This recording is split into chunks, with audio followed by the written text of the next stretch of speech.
Hi everyone, I'm MaryAnn. I'm a visual artist and voice coach from Singapore, currently in Singapore, and welcome to another installment of my weekly vlog series, Live Your Dream. So this is where I share what I am learning in my journey as an artist, as a voice coach, as someone who is all about pursuing my passion and going after my dreams and creating a worthy and meaningful purpose for myself, because I want to make sure that I live the best life that I can possibly live. And I'm also on a quest to discover who I truly am and what really resonates with me and what is it that I want to express over the course of my life.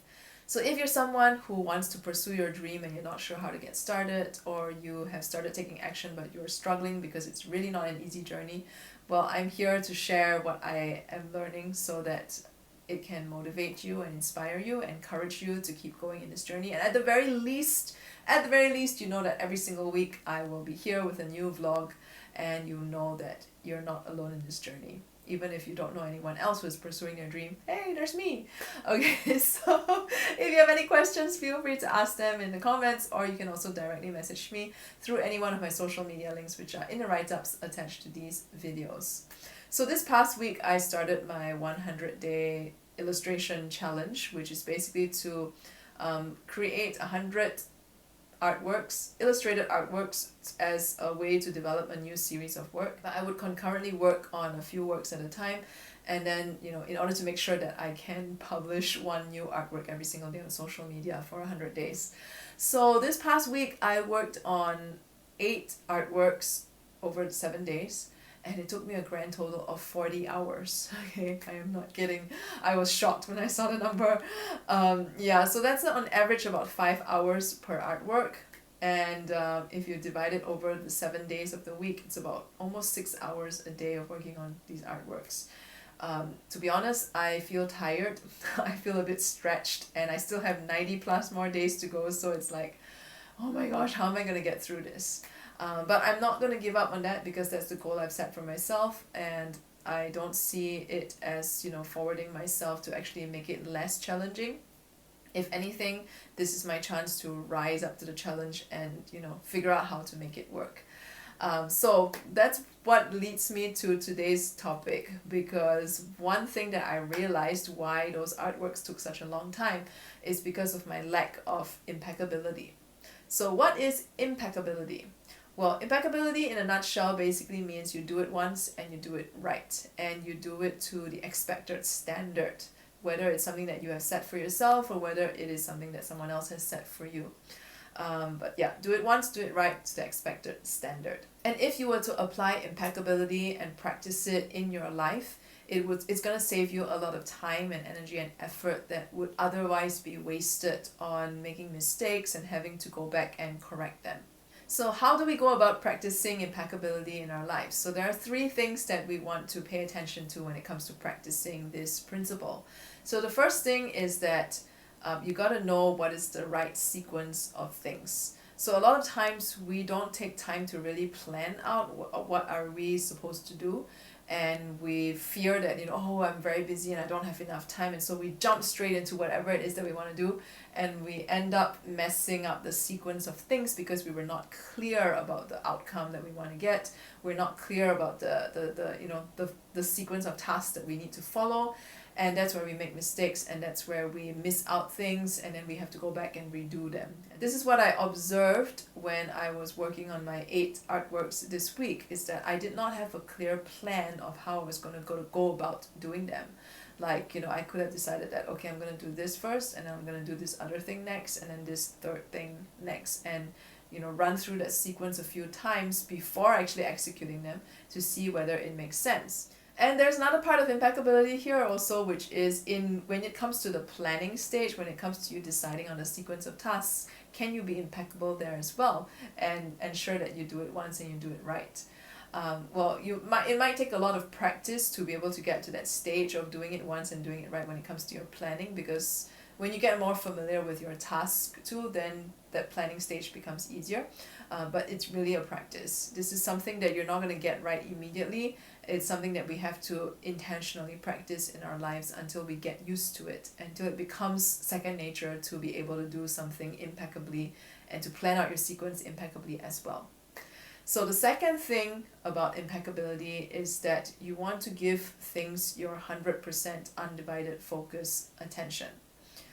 We live again in a very busy time, and so we have a tendency to want to multitask, thinking that it's going to save us time if we do two things at the same time.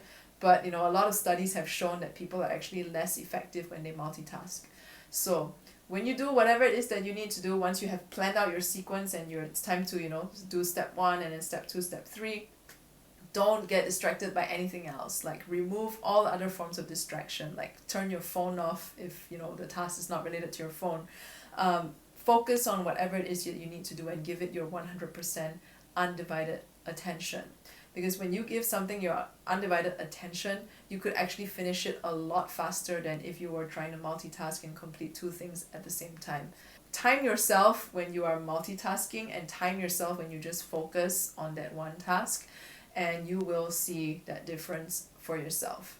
And this leads into the third factor of impeccability, and that is giving something the best effort that you can give. Giving it like your 110% best effort, so that you can make sure that you follow the plan that you have laid out, and that you are doing whatever it is that you're doing in the right order, and you're giving it your 100% undivided attention, and you're making sure also that it meets the expected standard and the expected outcome that you have set for yourself or that someone else has set for you.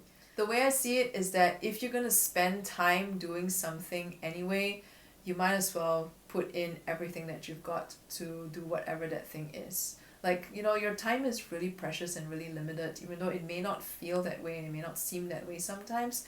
But when we really put in everything that we've got into whatever it is that we are doing and we want to do it well, it saves you so much time and energy and effort that you can then free up to go and do something else that maybe is more important to you than, for example, your day job, or like hanging out with someone that you don't really like, but you kind of have to maintain that relationship, or whatever it is. Like, putting in your best effort to really do something once and do it right is worth it in the long run. And by practicing this more often, it becomes something that is second nature. It becomes something that's easier to do over time. Ultimately, I think also that, at least what I'm realizing is that when I give something my best effort, when I really put my 110% effort into something, it's also the secret behind fulfillment. Because fulfillment isn't so much about, the things that we do. I mean, on a day-to-day basis at least, fulfillment isn't so much about the task that we have to do. It isn't so much about what exactly happened in your day that caused it, that created this sense of fulfillment for you. But it's also about how did you go about living that day. Were you really intentional about everything that you have set out to do? Even if it's something you didn't want to do, were you still intentional about it? Were you still putting in your best effort? Were you still impeccable about it? And ultimately, the whole practice of impeccability as well is that it allows you to also practice being present in the moment, being present to what's happening right here, right now in your life, because you have to give your 100% undivided attention to whatever task is in front of you at the moment. And when we really are focused in the present moment, when we're really paying attention to what is right here in front of us, that is truly how we can be mindful of the here and now, because this here and now is where your life is happening. It's not in the future, it's not in the next 5 minutes, it's not in the past 5 minutes, it's like right here, right now. And the practice of impeccability also allows us to become mindful of this present moment. It's definitely not easy when it's not something that you are used to yet, but I promise that if you start practicing impeccability, start with something small, and just do like a short amount of time at a time. Like, do 5 minutes of undivided focus attention into one task, and then see how it goes. If 5 minutes is easy, then try doing 10 minutes. 10 minutes is easy, then do like 15 minutes. Like, it's something that we have to intentionally build up and practice in our lives as well, because ultimately this is the key to living our best life, is in every single moment making the best of it. Do things once, do them right, and do them to the expected standard, such that we feel this sense of pride in whatever task that we have set out to do. So if you've enjoyed today's video, subscribe to my channel on YouTube, and if you have any questions, feel free to ask them in the comments, or you can also directly message me through any one of my social media links which are in the write-ups attached to these videos, and I will see you next week.